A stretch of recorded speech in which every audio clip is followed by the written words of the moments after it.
So maximizing social pressure is one of the things that Yale came up with for basically they were put on task to find a way to make us all comply with the vaccine. And one of the things was they came up with shaming, guilt, and even anger, hostility. They said being hostile at the people who are not complying with fill in the blank. In this case, it would be vaccines, or masks, or whatever the hell the television says. Do whatever the television says, or else you're the bad guy. Because now they're demonizing conspiracy theorists.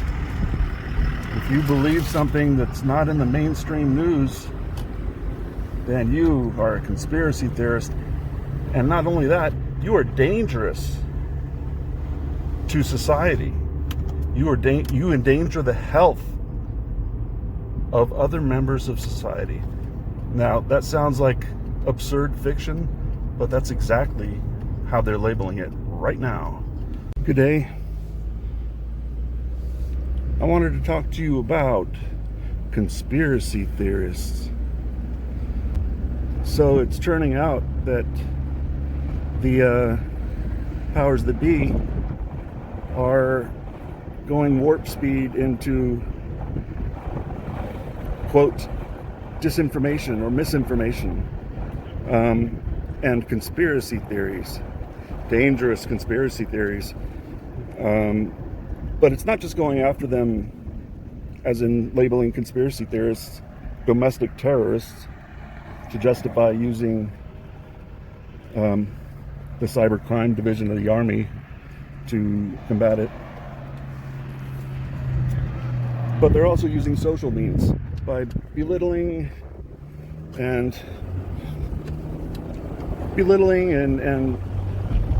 a condescending message that these conspiracy theorists need to be talked to a certain way so that they see things correctly instead of whatever they believe that the mainstream doesn't.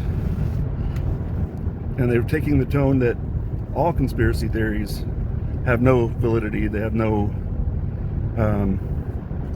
there's nothing to them, any of them. In fact, if you mention 9/11 now, that's a conspiracy theory and it's not okay. Even though it's proven that those buildings came down via demolition. So how it's still just a conspiracy theory is beyond me, because that's scientifically proven. And there's tons and tons and tons of evidence. If you look at all the evidence and you don't conclude that it was an inside job, then that's a conspiracy theory about 19 guys with box cutters. That the propaganda against conspiracy theories and characterizing people who believe that there have been conspiracies legitimately, characterizing us as wingnut, or other powerful entities that are able to control narratives. It's pretty obvious what their motive is. If you don't see it, it's money, of course, for the vaccine, but it's also mostly about control. We are in mid-enslavement. Sounds absurd, hyperbolic, out there, crazy. Conspiracy theory, belittling, disrespectful, just rude shit that I'm hearing come directly from mainstream media about what they deem to be misinformation. So it pisses me off because it's very belittling, it's very disrespectful, dismissive, condescending, asshole-ish. Assaholics are doing this. But Yale, it was in their plan. And I don't think that it's a coincidence that it's just showing up right now, because There's a full blitz going on from the Cyber Warfare Division of the Army against the people of the United States. Now they're saying conspiracy theorists. And they're saying misinformation or anti-vaxxers was what they were calling people who were skeptical of this vaccine. Which, I'm sorry, if you're not skeptical of this vaccine. So I figure we could do an examination of a theory that I have about the WHO changing its definition of herd immunity to only be for the vaccine. And they just changed it a few days ago. Why would they do that? Well, it makes sense that YouTube can delete anything that doesn't jive with the WHO. So if you were talking about anything that doesn't jive with what the WHO says, then it can be deleted. And so if you are having a discussion about herd immunity and it's not only vaccine, then it's subject to deletion. That's all technically correct, but did the WHO change their definition of herd immunity for the purpose of doing this with YouTube? I think so, because I can't think of any other reason that they would do that right now. So yeah, it's a conspiracy theory. But check out this and you decide for yourself.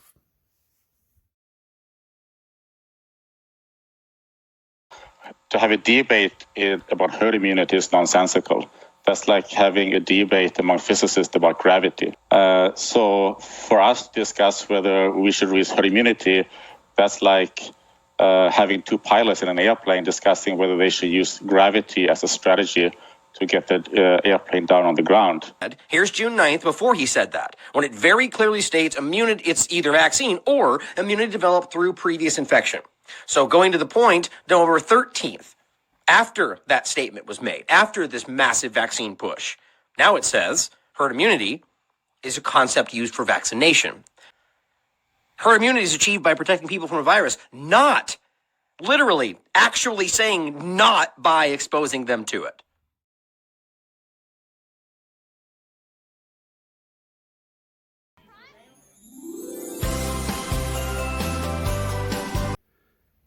But 9/11 has tons and tons and tons of data indicating that there's no way, no chance that it went down like they say it did. And there's plenty of evidence to suggest that Rumsfeld, Cheney, all these guys were deeply involved. Mossad was involved so they could have people on site without too many eyewitnesses that were domestic.